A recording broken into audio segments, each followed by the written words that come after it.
dulunya rajin belajar ilmu agama, ya, kemudian tiba-tiba, ya, contoh, setelah ustadznya nikah, umpamanya, yang pertama ustadznya muda, kemudian ustadznya menikah. Ini bukan di kajian kita ya tentunya, umpamanya di luar gitu kan.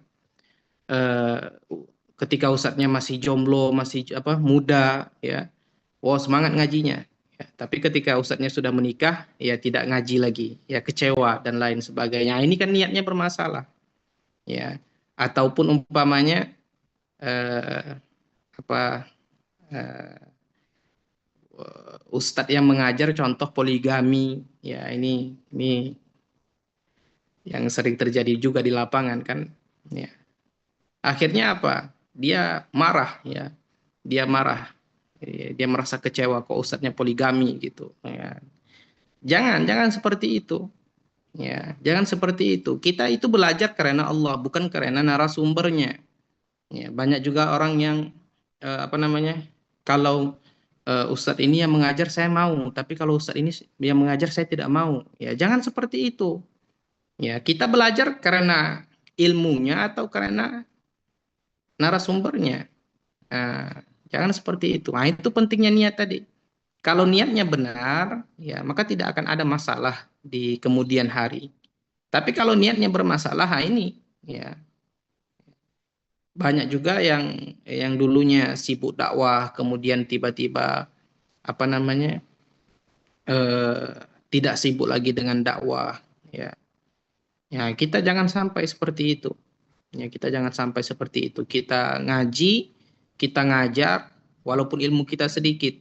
Ya, ilmu saya sangat sedikit sekali. Makanya terkadang ada beberapa pertanyaan, memang saya belum pernah mendengar ya pertanyaan seperti itu.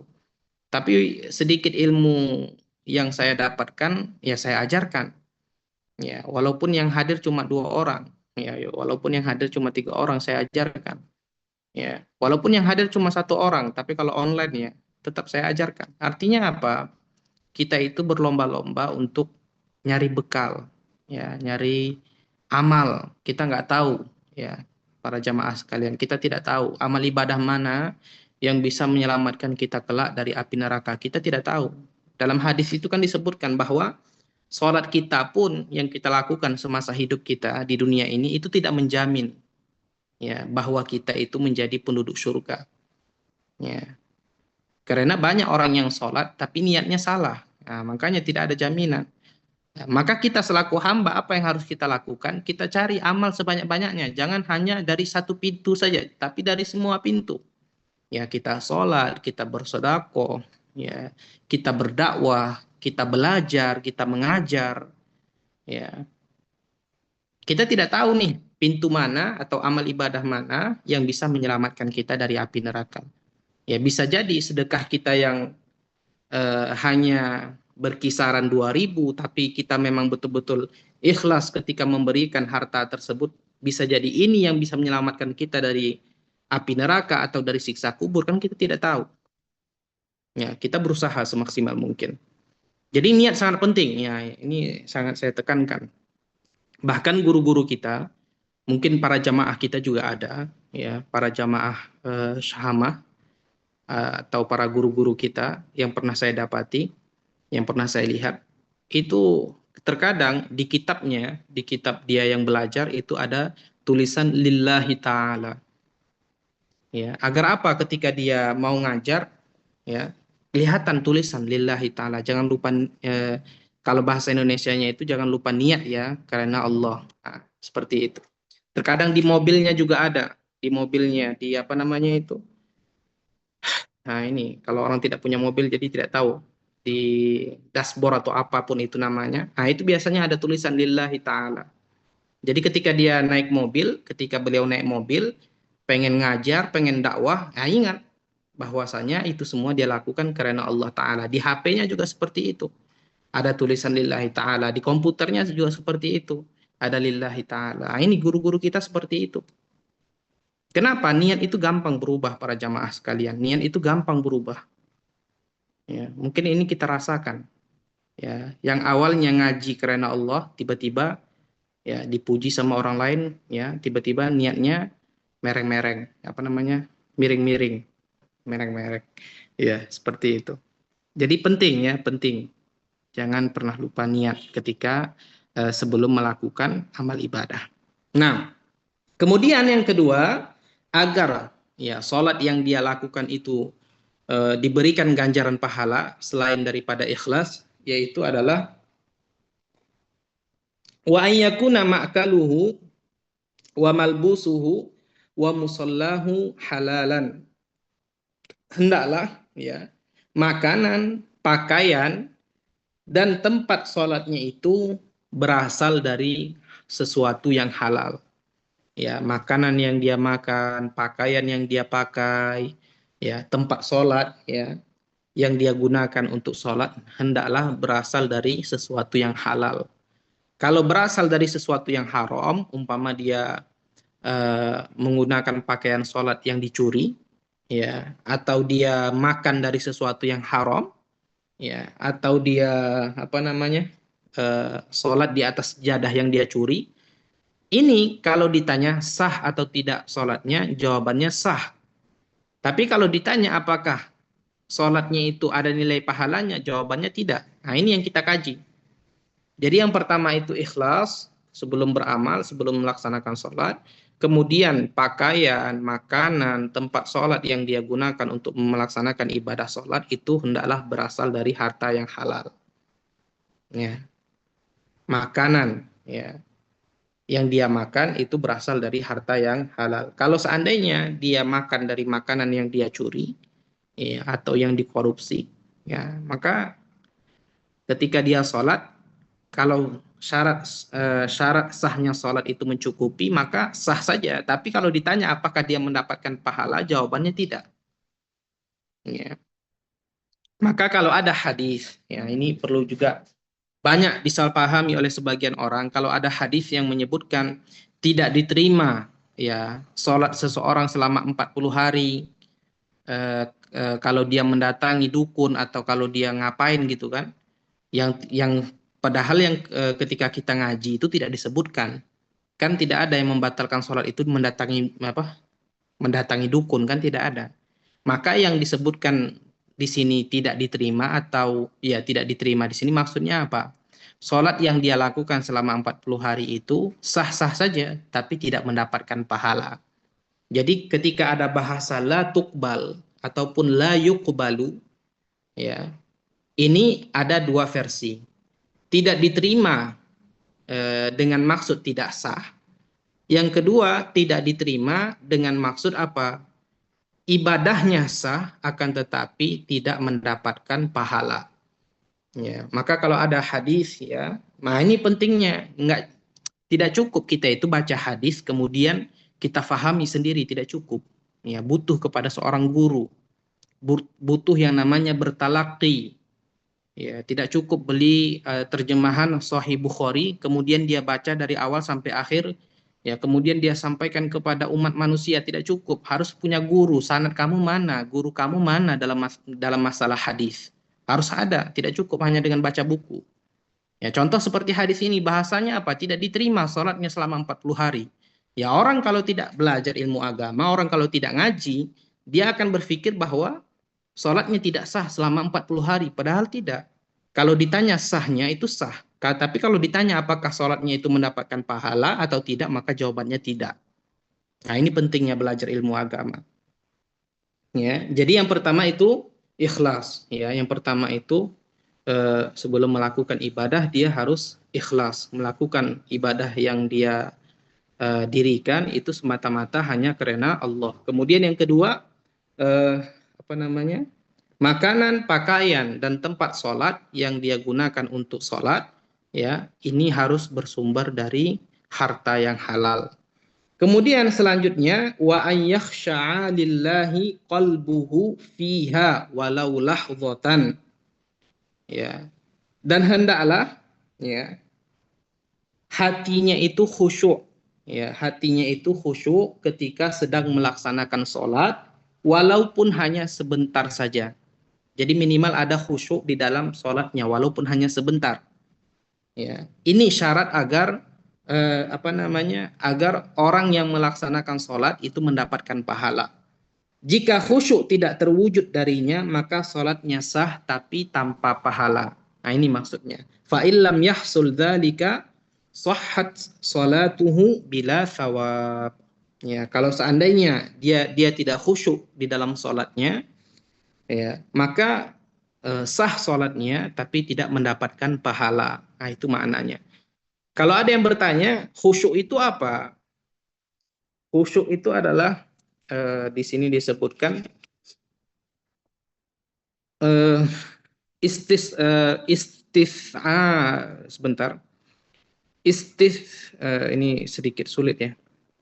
Wa ma'nal khusyu' dan makna khusyuk itu adalah huwa istish'arul khaufi minallahi azza wa jalla bistish'ari mahabbatihi wa ta'zimihi.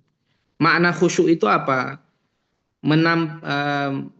Apa namanya, memunculkan rasa takut kepada Allah Subhanahu wa taala, ya. Dengan cara apa? Dengan cara, ya, menimbulkan rasa cinta terhadapnya dan keagungan terhadapnya. Jadi ketika kita itu sudah cinta terhadap Allah, ketika kita itu sudah mengagungkan Allah Subhanahu wa taala, maka akan timbul rasa takut. Ya, takut dari apa? Takut dari siksanya, takut dari azabnya. Ya, kan di dalam Al-Qur'an itu sudah disebutkan, ya, ada ancaman dan ada kabar gembira. Ya. Jadi ketika kita mendengar tentang ancaman bahwa orang yang melakukan keburukan akan mendapatkan siksa, ini akan menimbulkan rasa takut. Ya, ketika kita sudah betul-betul sampai kepada cinta dan mengagungkan Allah Subhanahu wa taala, maka rasa takut itu akan muncul. Takut di sini itu bukan berarti takut yang saya takut sama preman, bukan seperti itu, ya. Ini juga banyak disalahpahami sebagian orang. Ya, dia mengagungkan Allah, dia mencintai Allah Subhanahu wa taala sampai pada batas dia itu merasa takut, ya, daripada siksa Allah Subhanahu wa taala yang dijanjikan bagi orang-orang yang durhaka terhadapnya. Ini makna khusyuk, ya. Ini minimal dia lakukan walaupun hanya sebentar ketika dia sedang melaksanakan sholat. Jika tidak, maka tidak mendapatkan pahala. Jadi yang pertama itu ikhlas, kemudian yang kedua apa namanya,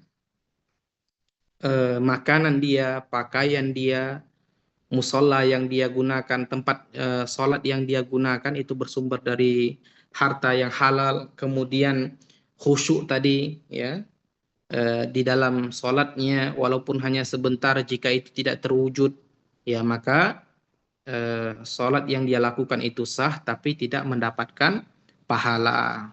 Ya, sampai di sini ada yang ingin ditanyakan berkaitan, ya, sebelum ada yang bertanya berkaitan dengan pertanyaan yang sebelumnya, eh, tentang eh, orang yang sedang sholat, ya, kemudian ada orang yang datang. Nah, ini bagaimana cara memberitahunya? Ya, kalau mendahem itu kan sudah kita sebutkan dalam mazhab Imam Syafi'i ada dua pendapat, ada yang mengatakan batal, ada yang mengatakan tidak batal. Kemudian kemarin ada yang bertanya, apakah boleh, ya, dia itu membaca Al-Qur'an dengan kuat, ya, agar orang itu tahu bahwa dia sedang sholat. Ya, saya tanya dan saya mendapatkan jawaban bahwa dia boleh membaca Al-Qur'an yang kuat, tapi bukan dengan tujuan itu, tapi dengan tujuan membaca Al-Qur'an. Ya. Jadi baca saja kuat-kuat, tapi tujuannya bukan untuk memberitahu orang lain bahwa dia sedang sholat, tapi eh, niatnya itu membaca Al-Quran. Ya, seperti itu. Kemudian pertanyaan yang kedua, ini seperti yang saya tekankan sebelumnya, bahwa di antara hal-hal yang membatalkan sholat itu kan adalah makan dan minum, ya, kecuali dalam keadaan lupa, ya, kecuali dalam keadaan lupa dan sedikit, ya. Jadi tidak disengaja itu saya tidak paham juga, tapi yang saya dapati juga tidak disebutkan. Ya, tertelan, ya, tertelan itu disengaja atau tidak? Ah, ini kan jadi apa namanya, sesuatu yang membingungkan. Karena kita itu punya iradah, kita itu punya kita itu punya masyiah juga, ya, kita itu punya kehendak atas diri kita juga, tapi kehendak kita itu di bawah kehendak Allah Subhanahu wa taala. Jadi kita itu melakukan sesuatu itu tidak ada saya nih, ya, menggerakkan tangan saya ini. Ini saya sengaja. Kalau saya tidak mau menggerakkan tangan saya, ya sudah saya diamkan. Ya, seperti itu. Pendekatannya seperti itu. Ya, sebelum kita tutup ada Boleh yang tanya? ingin. Boleh tanya Ustaz? Iya, boleh Bunda, Ah, sangat boleh. Iya, silakan. Begini Ustaz, bagaimana menyikapi eh, seandainya umpamanya sholat berjamaah atau kita sholat terus ada yang jatuh sakit di dekat kita, apa yang kita harus lakukan? Terus yang kedua kita sholat, terus ada kira-kira yang membahayakan jiwa kita, tiba-tiba membahayakan jiwa kita. Apa yang kita lakukan Ustaz? Apakah kita batal atau bagaimana? Apakah kita menolong orang tadi itu, batalkan sholat, atau kita diamkan saja? Nanti selesai baru dibantu. Itu aja Ustaz, terima kasih banyak. Sama-sama Bunda. Iya. Iya, tidak boleh membatalkan sholat tanpa ada alasan tertentu, tanpa ada uzur yang dibenarkan dalam Islam. Ya, tapi kalau seandainya ada orang kena stroke, ya, kena serangan jantung, yang mana jika kita tidak bantu itu bisa memudaratkan dia, membahayakan dia, maka kita batalkan, tidak masalah. Yang masalah itu adalah membatalkan tanpa ada uzur tertentu. Ya, sama halnya jika ada ular di samping kita, apakah kita tetap lanjut sholat atau kita kabur, Ustaz? Ya, jawabannya kabur. Ya, karena kita membatalkannya itu bukan disengaja, tapi memang bukan kita sengajakan, tapi memang keadaan. Ya, ada uzur yang dibenarkan bagi kita untuk membatalkan sholat. Ya, yang lain. Assalamualaikum, izin bertanya Ustaz. Waalaikumsalam warahmatullahi. Iya, silakan. Di situ kan ada disyaratkan hatinya dalam keadaan khusyuk Ustaz. Terus ada nggak caranya, gimana caranya supaya sholat itu lebih khusyuk gitu? Pertanyaan bagus. Lupa saya menjelaskan tadi. Nah, untung ditanya. Kalau tidak ditanya, tidak saya jelaskan. Iya. Lantas apa? Lantas apa yang bisa membantu kita khusyuk? Ya, apa-apa saja yang bisa membantu kita khusyuk. Banyak ya, banyak para ulama yang membahas permasalahan ini. Dan banyak juga contoh-contoh yang disebutkan. Salah satunya apa? Mengingat akan mati. Ya, itu juga akan menghadirkan rasa khusyuk kita ketika dalam sholat. Kemudian juga memandang tempat sujud. Ya, jadi fokus saja ke tempat sujud kita. Kebanyakan orang itu kan, saya tidak tahu kebanyakan, tapi sebagian lah ya. Nanti kalau kebanyakan salah lagi. Sebagian orang itu kan ketika sholat apa yang dia lakukan? Noleh kiri, noleh kanan, ya. Ya. Artinya tidak memandang tempat sujudnya. Ini yang membuat dia tidak menjadi khusyuk. Ya. Jadi kalau pengen khusyuk dia harus memandang tempat sujudnya, itu salah satu cara agar dia menghadirkan rasa khusyuk di dalam hatinya. Iya, yang lain. Kalau tidak salah Ustadz juga dulu pernah jelaskan, kalau mau khusyuk itu berusaha memahami apa yang kita baca ya Ustadz ya. Memahami apa yang kita baca. Iya, Iya. itu juga bisa membantu. Tapi memahami, ini juga perlu diperhatikan. Memahami apa yang kita baca, jangan kita lihat terjemahan Al-Quran. Ya, terkadang terjemahan Al-Quran itu, ya, mereka tidak berpatokan dengan apa-apa yang telah ditafsirkan oleh para ulama. Mereka itu hanya menerjemahkan sesuai dengan zahirnya saja. Ya. Jadi apapun itu kesimpulannya para jamaah sekalian, kita itu tidak cukup ngaji dengan cara baca buku, tidak. Kalau pengen memahami Al-Quran, bagaimana caranya? Harus ada gurunya. Guru yang pakar di bidang tersebut. Contoh dia ingin memahami Al-Quran, maka dia harus ngaji dengan orang yang faham Al-Quran, orang yang faham ilmu tafsir, ya, orang yang faham tentang asbabun nuzul, ya, bukan orang yang faham bahasa Arab saja, itu tidak cukup. Ya, dia harus ngaji, dia pernah belajar tafsir An-Nasafi, tafsir Jalalain, ya, kitab tafsir-tafsir lainnya, ya dia pernah ngaji, dia pernah talaki sehingga dia tahu makna ayat ini itu menurut imam mufassir ini apa gitu. Ya, kebanyakan yang terjadi itu apa ketika ini disebutkan. Jadi kita itu harus memahami apa yang kita baca. Akhirnya apa? Mereka cari Al-Qur'an terjemahan. Ya, mereka pahami maknanya. Bukan seperti itu, bukan seperti itu. Ya, tidak cukup kita itu ngaji, tidak cukup kita itu belajar dengan cara hanya modal baca saja. Ya, kalau untuk sekedar nyari tahu, ya, nyari info, mengumpulkan data saja, kemudian kita cari apakah data ini benar atau tidak, ini tidak masalah. Tapi kalau dia baca buku untuk dia amalkan, untuk dia praktekkan, ini yang salah. Nabi pernah bersabda, innamal ilmu bitta'allum. Ilmu itu didapati dengan cara belajar. Bukan dengan cara baca buku atau bukan dengan tanya ChatGPT ataupun AI, bukan seperti itu. Semoga bisa menjawab. Ya, yang lain sebelum kita tutup. Izin Ustaz, Denny pernah mendengar katanya di antara supaya sholat khusyuk gitu harus memperhatikan saat berwudu katanya gitu. Apa itu benar Ustaz? Gini maksudnya Sebentar, apa wudunya suaranya terputus? oh diulang kan? Iya. Izin Ustaz, Leni pernah mendengar katanya kalau sholatnya pengen khusyuk itu harus memperhatikan saat berwudu. Jika wudunya sudah benar, insya Allah sholatnya juga bisa khusyuk gitu. Itu apa benar Ustaz? Oh, saya belum pernah dengar permasalahan seperti itu. Yang ada disebutkan, jika wudhunya tidak sempurna, maka sholatnya tidak sempurna. Itu yang disebutkan. Dan yang dimaksud dengan wudhu tidak sempurna di sini apa? Rukunnya tidak terpenuhi. Kalau rukunnya tidak terpenuhi, maka tidak sah wudhunya. Kalau tidak sah wudhunya, maka tidak sah sholatnya. Itu yang pernah saya dengar. Apakah jika wudhunya tidak sempurna, dalam arti kata dia tidak melaksanakan sunnah-sunnahnya, maka dia tidak khusyuk di dalam sholatnya, atau jika dia melaksanakan sunnah-sunnah wudhu, maka dia akan khusyuk dalam sholatnya, itu saya belum pernah mendengar. Mungkin iya, mungkin tidak. Tapi kalau saya pribadi belum pernah mendengar. Seperti itu. Tapi yang pernah saya dengar adalah pembahasan jika wudhunya tidak sempurna, dalam arti tidak cukup syaratnya, tidak cukup rukunnya, maka sholatnya juga tidak sempurna. Artinya apa? Tidak sah. Iya, yang lain. Ini saya juga bingung. Kenapa ketika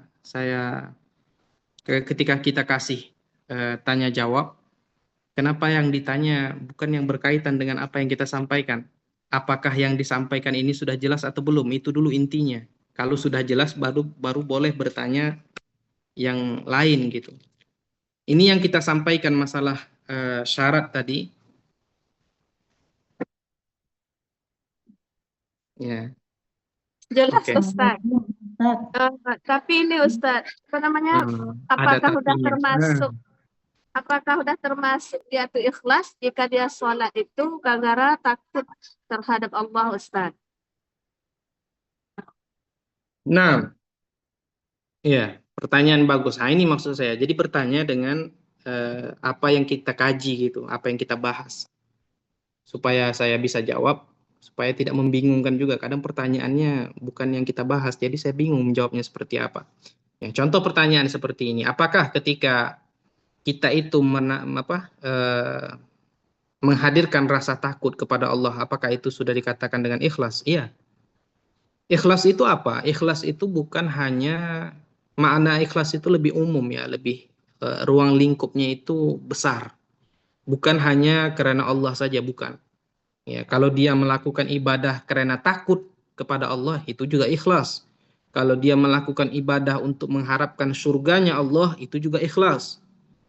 Ya, jadi yang berkaitan dengan Allah Subhanahu wa taala itu disebut dengan ikhlas. Yang tidak disebut dengan ikhlas itu apa? Jika dia mengkaitkan niatnya itu dengan perkara-perkara duniawi.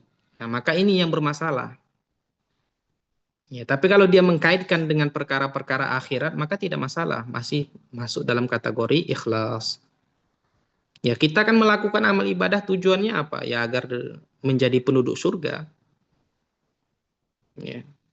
Bahkan ketika ditanya pun, walaupun kita nggak sholat umpamanya contoh, Ya, walaupun kita nggak berpuasa, tapi ketika kita ditanya pengen masuk surga, ya jawabannya pengen. Seperti itu.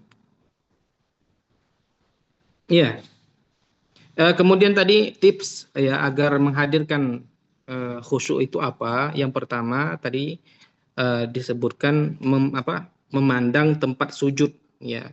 Pandangannya itu fokus kepada tempat sujudnya, itu dapat menghadirkan khusyuk, ya, dalam sholat. Juga memahami apa yang kita baca, seperti yang Bunda tadi sebutkan juga, Bunda ingatkan tadi juga, tapi dengan catatan ya apa yang sudah saya sampaikan tadi. Kemudian juga mengingat kematian, ya, mengingat mati itu juga menghadirkan rasa khusyuk. Jadi masih banyak, ya, masih banyak. Cuma yang kita sebutkan untuk malam ini itu saja. Ya, yang lain. Apa yang kita jelaskan malam ini semuanya jelas? Jelas, Ustaz. Iya, yang Izin lain. bertanya lagi Ustadz, boleh? Iya, silakan. Yang berkaitan Di dengan situ kan apa yang kita sampaikan, jangan kemana-mana dulu. Saya seakan-akan saya itu saking kan sering bertanya sama guru-guru kita. Saya itu pernah dibilang kamu itu pengen jadi mufti Jumri, gitu dia. Kok semua masalah kamu tanya gitu. Nah ini, jadi harapannya itu apa? Bertanya apa yang telah kita kaji. Nah, adapun yang belum kita kaji, sabar. Nah itu akan datang pada waktunya, akan datang pada masanya. Ya, dan mencari jawaban itu nggak mudah. Saya itu nggak bisa buka chat GPT, buka AI, tanya, ini ada Bunda yang bertanya kepada saya seperti ini, ada jamaah yang bertanya kepada saya seperti ini, apa yang harus saya lakukan? Nah, itu nggak boleh seperti itu. Ya, saya harus bertanya kepada guru saya, dan guru kita itu ya tidak 24 jam pakai HP. Ya, jangan samakan dengan kita. Kita kan ya sebentar pakai HP, mereka tidak. Ya, silakan. iya Ustadz, tapi kan sedikit berkaitan dengan yang di pembahasan yang ada di buku gitu. Ya, di situ kan ada tulisnya hendaknya makanan, pakaian, tempat sholatnya haruslah yang halal. Nah, bagaimana jika seandainya kita lagi makan nih Ustadz, makan kue. Apakah makanan yang kita makan itu harus kita lihat dulu komposisinya ini termasuk yang halal kah, yang enggak atau tidak gitu Ustadz. Terima kasih. Barakallahu fiikum. Amin, Wafik. Iya, tentunya. Makanan yang kita makan itu harus kita perhatikan. Apakah itu halal atau haram, ya itu harus diperhatikan. Cuma kan pada umumnya, ini kebetulan di sini lagi banyak kue. Ini saya tidak tidak di endorse ya, endorse ya bahasa sekarang ya. Nah ini kan pada umumnya ya boleh dimakan ya. Jadi tidak harus dibaca dari awal sampai akhir apakah ada daging babinya atau tidak ya, atau kue-kue seperti ini ya. Kalau Iya, kan ada hmm, komposisi gitu. Tadi iya kan ada, kita ya, kan juga ada ya ada belajar. ya ada komposisinya. Tapi Islam itu mudah ya, ABCD. Ya, Islam itu mudah. Islam itu tidak sulit. Jadi kita itu tidak harus ketika pengen beli sampo ya baca komposisinya dari awal sampai akhir ya. Mbak-mbak Alfamartnya liatin kita, terus beli kue juga lihat komposisinya dari awal sampai akhir, terus beli sabun juga lihat komposisi dari awal sampai akhir, ya kan tidak seperti itu. Ya kita kan bisa membedakan, oh ini udah sering digunakan, ya ini bukan bahannya itu nggak aneh-aneh, ya. Jadi nggak harus nggak harus kita itu sewas-was itu gitu loh, paham nggak? Islam itu mudah, jadi jangan kita persulit, bisa difahami. ABCD bisa dipahami. Paham, tapi kurang.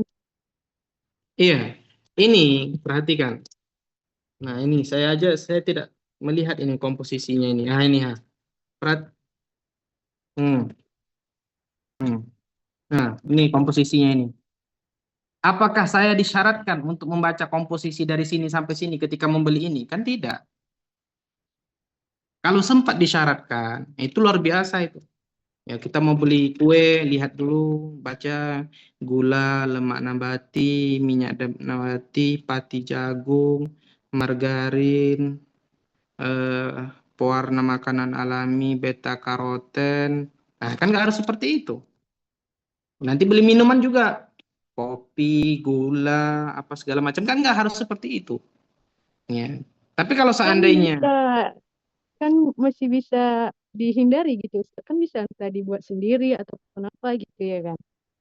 iya, jadi ABCD pengen bikin sampo sendiri, pengen bikin sabun sendiri, Itu pengen kan nggak beli dimakan Ustaz. Beda. Ini makanan dengan beda ya jelas kan. makanan dengan yang dipakai itu beda. Bedanya bagaimana? Coba jelaskan ke saya. Kalau Memangnya kalau makanan makanan itu bersumber dari yang haram seperti babi ketika dipakai itu tidak masalah? gimana Ustaz? Kalau seandainya makanan itu ada unsur babinya, ada unsur najisnya, apakah ketika dipakai tidak masalah? Ya menurut ini ya masalah. Hah? Kok Gimana tidak gimana? masalah? Kalau Masa? seandainya Kalau seandainya, sebentar. Kalau seandainya di dalam makanan itu ada unsur babinya, contoh entah minyak babi, entah minyak apa gitu. Terus kita pakai, ada sampo yang ada unsur minyak babinya, contoh ini contoh ya. Apakah boleh kita pakai? Ya menurut ini ya jelas tidak. Ya bukan menurut, memang tidak boleh. Ya, kesimpulannya seperti itu. Kesimpulannya seperti itu. Jangan mempersulit diri. Memang benar kita sangat harus hati-hati dalam membeli makanan, dalam membeli sesuatu yang kita pakai, ya deodoran, ya minyak rambut, parfum itu yang kita pakai, bukan kita minum. Ada yang di sini minum parfum supaya wangi badannya, tidak ada. Ya. Dan semisalnya itu kan perlu kita perhatikan. Memang betul perlu diperhatikan, tapi apakah harus? Ya, ya, iya silahkan yang pengen keluar. Tapi apakah harus ya dia baca seperti yang saya sebutkan tadi? Tidak, bukan seperti itu. Ya, kita kan tahu mana nih kayak ini. Kayak ini. Ini sudah jelas kacang, bahan dasarnya itu kacang, ya. Tapi kalau seandainya ada Indomie terbaru ya dari negara Cina umpamanya. Nah, ini perlu diragukan. Jadi ada sebab, ada unsur yang meragukan kita baru. Tapi kalau seandainya sudah jelas, ya, ini sudah jelas ini, ya. Semua orang pakai ini gitu loh, dan memang ya tidak ada, makanya orang make. Kalau seandainya itu ada unsur najisnya, ada unsur babinya umpamanya, maka orang nggak makan gitu loh. Paham maksudnya? Ini saya tidak tahu lagi bagaimana cara memahamkan ABCD. Ustaz. Seperti itu. Barakallahu Amin wa fihi. Jangan menyulitkan diri ABCD. Nanti ABCD beli sabun, beli odol gigi, beli pasta gigi, beli apalagi beli sampo. Nah, itu kalau ABCD baca komposisi, nah itu mungkin mbak-mbak Alfamartnya mungkin bisa ngamuk nanti ya, bisa diusirnya nanti atau Kalau mbak-mbak gigi bisa Indomaret. pakai siwa, Ustaz. Gosok gigi bisa pakai siwak, ya bagus. Tapi siwak itu kan juga ada komposisinya. Lebih disunahkan pakai siwa, Ustaz. Iya, tapi kan siwak itu juga ada komposisinya. Tahu kalau siwak itu ada komposisinya. Ya, Ustaz. Iya. Hmm. Kalau kita bicara sunnah ya sunnah. Kita tidak mengingkari hal seperti itu. Iya, yang lain supaya tidak memanjang waktu eh, memanjangkan waktu. Iya, kalau sudah tidak ada kita tutup insya Ustaz. Allah. Iya, Bunda Husnina. Assalamualaikum warahmatullahi wabarakatuh. Waalaikumsalam warahmatullah. Satu pertanyaan Bunda Husnina. Untuk Satu malam Ustaz. ini beda. Satu aja tuh Ustaz. Siap. Terkait juga dengan pembatal salat tetapi tidak masuk di tidak masuk di entry point pembatal salat, cuma pasti ada kaitannya. Pertanyaan saya ini insya Allah. Kan dikatakan bahwa bacaan Al-Fatihah itu pokoknya harus, ya saya pernah dengar begitu. Semua hurufnya itu kedengaran oleh telinga kita sendiri. Itu di pertemuan selanjutnya insya Allah. Itu berkaitan dengan rukun-rukun sholat. Nanti di antara rukun-rukun sholat itu membaca Al-Fatihah. Ya, kemudian membaca Al-Fatihah ini bagaimana? Ketentuannya seperti apa? Kan yang namanya membaca. Apakah ketika dibaca itu tetangga kita yang 500 meter dari rumah kita itu harus dengar atau tidak? Apakah teman yang di samping kita itu harus dengar atau tidak sehingga baru dikategorikan membaca? Kemudian Al-Fatihah itu bagaimana bacaannya? Apakah ada bacaan Al-Fatihah yang salah yang bisa membatalkan sholat? Itu nanti ada pembahasannya di pertemuan selanjutnya. Insya Allah. Ya, makasih Ustaz. Barakallahu Ya, fiik. sama-sama. Amin wa fiik. Sampai di sini. Insya Ustaz, Allah. Ustaz. Ya, siapa? Sama Iya, Ustaz Bunda baru Neni. masuk. Iya, ya Bunda Iya Neni, Ustaz, silakan. nama baru masuk. Iya Ustaz, baru masuk Ustaz. Nggak tahu kalau tadi Ustaz menerangkan ini. Yang saya mau tanyakan itu Ustaz, apakah kalau kita sholat itu kita tidak rasa khusyuk, bolehkah kita mengulanginya Ustaz? Apa yang diulangi? Bunda? Sholat kita, iya sholat. Misalnya kita merasa sholat kita itu tidak khusyuk. Terus sudah kita baca itu iftitah al-Fatihah, terus doa-doa surah lain itu, tapi kayak masa tidak khusyuk. Apakah bisa saya Bukan, mengulanginya lagi Ustaz? bukan. Sebentar. Nah, ini untung Bunda bertanya. Tadi kan kita sebutkan, dia harus khusyuk di dalam sholatnya walaupun sebentar. Umpama nih, di rokaat pertama dia tidak khusyuk, tapi di rokaat kedua dia khusyuk, maka di sini cukup. Jadi tidak dia harus ulang. Jadi khusyuk itu tidak harus dari awal sampai akhir, karena khusyuk itu tidak mudah. Yang penting sebentar saja dia menghadirkan rasa khusyuk, ya, menghadirkan khusyuk di dalam hatinya, maka itu sudah dinilai sebagai pahala. Paham Bunda? Iya Ustaz. Oh iya Ustaz. Ya. Ya. Syukur Ustaz. Alhamdulillah Ustaz. Sama-sama Bunda. Afwan. Halla. Yalla. Ya. Terima kasih. Insya Allah kita bertemu lagi di kajian kita berikutnya. Seandainya masih hidup, seandainya masih sehat. Ya, ini kita tidak tahu, tinggal nunggu antrian. Mungkin kita antrian keberapa mungkin. Ya, mudah-mudahan apa yang kita lakukan selama hari ini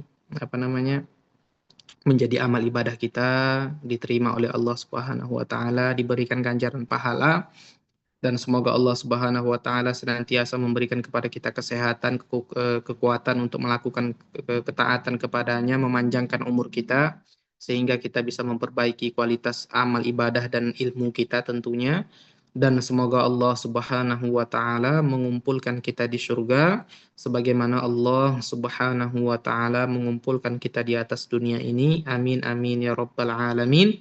Barakallahu fikum. Kita tutup dengan bacaan tahlil, salawat dan istighfar. La ilaha illallah. Allahumma salli ala sayyidina Muhammad وعلى آل سيدنا محمد رب اغفر لي ولوالدي وللمؤمنين والمؤمنات والحمد لله رب العالمين بارك الله فيكم السلام عليكم ورحمة الله وبركاته Waalaikumsalam warahmatullahi wabarakatuh. Syukur Ustaz. Sehat selalu Ustaz. sama-sama Berkah selalu. sama-sama amin